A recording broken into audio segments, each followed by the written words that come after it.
It's Friday night, and you know what that means. Time for another hour-long wrestling show featuring Jade,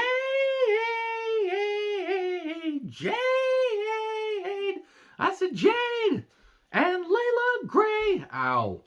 Anyway, I'm John Retton with my review of AEW Rampage Slam Dunk because basketball NBA All-Star Weekend. And by Christ, did you know they were really going full bore comedy with the first match? But anyway, let me know your thoughts on this show in the comments, please. Rampage is becoming less and less desirable to watch, even though there are efforts from the talents. The main event of this show actually wasn't all that bad, featuring a good personal feud that has been a little bit dodgy with how they built it. Not to follow the talents, but anyway, JR, Shivani, Jericho, Aniston, Irvine, and Excalibur on commentary. Stop featuring Jericho on commentary. Maybe take Excalibur off of the Friday show. JR is done. JR is just waiting out his contract at this point. I don't know if it's up this year, if it's up in 2024. He don't give a fuck anymore. Top Flight and AR Fox against the Elite. Omega and the Bucks. Trios tag title match with basketball jokes and everything. Referee Rick Knox and Don Callis on commentary. And almost 15 minutes later, after JR kept taking a piss out of this and Don Callis kept stinking up the goddamn thing, One Wing Angel pins AR Fox. I have nothing against AR Fox and Top Flight. They're good, but I'm sorry, I don't care about the Elite. Same antics, same as it ever was, same as it ever was. House of Black show up on the stage. They're the next challengers. Hooray! And then we get a pre-tape with the Guns. Look, I'm going to say this much. The Guns are definitely trying, and I don't even fault them for being put in this position. This isn't good. The four-way and the way they're setting this up. But let me tell you right now, setting up a four-way is difficult anyway. I speak from experience, and I can't talk about that until the cases are settled, but the Acclaimed are in it. They're going to have 2 Battle Royals to determine the last 2 teams. Just take 4 teams. Take 4 teams. 1 wild card team, wild card bitches, and 3 top teams, and put them in 2 separate matches. The winners of those matches go on. That's it. I know you have to justify all the people that you have on the goddamn roster, but maybe you shouldn't have such a bloated roster. I have a question. Why was Mark Henry interviewing Orange Cassidy in a French villa? Why is Wheeler Yuta upset at Orange Cassidy just because, you were my best friend. I went to the Blackpool Combat Club, which is apparently still a thing, despite the fact Regal is out of there, and the group, I guess, sort of interacts with each other. Danielson's not even part of it. There's too many stables in this company. They're going to have a match on Dynamite. Then Ricky Starks took on Daniel Garcia. They have cooled off both these guys, and I love Starks.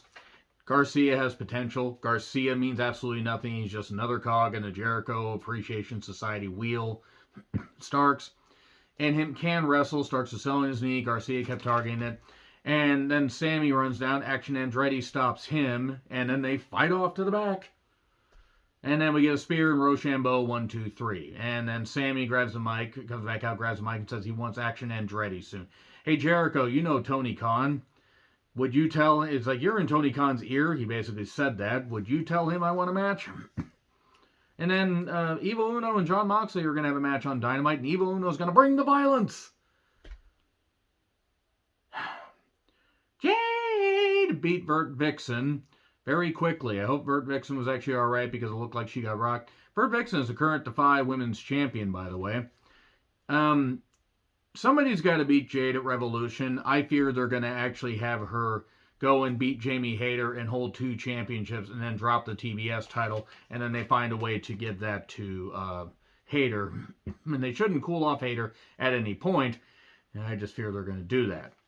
But anyway, Dustin then hits Parker Bordeaux with a spare turnbuckle, and they start the match. I mean, there was the pre-tape promo stuff, and then Dustin and Swerve had a match that wasn't all that bad. Parker did not sell that for all that long because he was backing up within a minute of this match starting. Swerve plays a great heel. He targeted Dustin. Dustin got color when he hit the barricade. Some good action here. Dustin kept coming back. Tony Khan has a major announcement for Dynamite. It's either going to be that Ring of Honor is on Honor Club, which I think we already knew about, or maybe a Forbidden Door 2. Possibly Forbidden Door 2. In fact, he probably should announce that ahead of time and announce a venue. Bring it to Seattle. People might actually fill the whole venue up, even though we were loud, it wasn't quite full. Rather at Tacoma Dome, you could fill the venue up there. Even though the Tacoma Dome's a goddamn dump, because Tacoma's a goddamn dump. But anyway, enough about Washington geography. JR takes a piss out of, oh my God, can you believe that Swerve Strickland kicked out of the pile driver? God, JR, he just don't care. Parker ends up attacking Dustin. That leads to a DQ, which is rare. They'll make the referees either look ineffective, they didn't hear, and then they do a DQ, so it means something. And then after a beatdown, they get out the cinder block. Oh no, not the luau cinder block. And they're gonna put Dustin's head through it. And then suddenly Keith Lee's music hits and plays forever. And then he finally shows up, and he's got a shaved head, and he's naturally gray. So he's got that going for him. And he beats up both of them and saves Dustin. By the way, they could have put Dustin's head through 5 cinder blocks in the amount of time that they were stalling there. And I was saying, Keith, put Dustin's head through a cinder block. A friend of mine and I were talking about that just for fun, but it is what it is. That's all I have to say about Rampage. Yeah, that was certainly a show. Now we're going to get a tag match at some point. Possibly on Rampage with Keith and Dustin against Swerve and Parker. Where is Trench? I don't care. I don't care where Trenchmouth is. I hope he's all right. I just don't want to see him in a wrestling capacity because I don't see why he's there. Anyway, agree, disagree with what I said, like, share, subscribe, Twitter handle in the description. I'm John Reitland. I'll see you soon.